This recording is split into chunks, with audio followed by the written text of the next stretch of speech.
Isa ka rin po ba sa gustong magpalaki ng inyong dibdib? Don't worry, meron po tayong 4 na paraan. So if you do like my content, mga madam and sir, just don't forget to please click like, share, and subscribe sa aking YouTube channel po, Facebook page, and TikTok. So maraming salamat po. God bless! So number 1, we have the surgery. Alam naman po natin na ang breast augmentation surgery ay naglalagay po ito ng implant sa loob ng breast tissue para mag-increase ang size nito. Tandaan, ang surgery ay surgery pa din. So meron pa rin itong mga risk. Number 2, we have the medications tulad ng estrogen and finasteride. Binibigay lamang po ito ng mga doktor. So ibig sabihin, hindi mo po ito mabibili OTC or over the counter. So ito po ay nagpo-promote ng breast growth.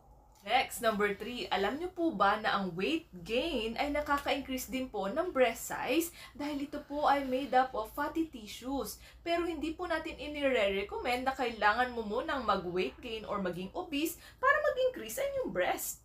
And lastly, meron po tayong tinatawag na pectoral exercises tulad ng push-ups or bench presses. Sa papaanong paraan, pinapalakas po nito yung tone ng muscles dito sa underneath ng ating breast. So, ibig sabihin, it appears larger.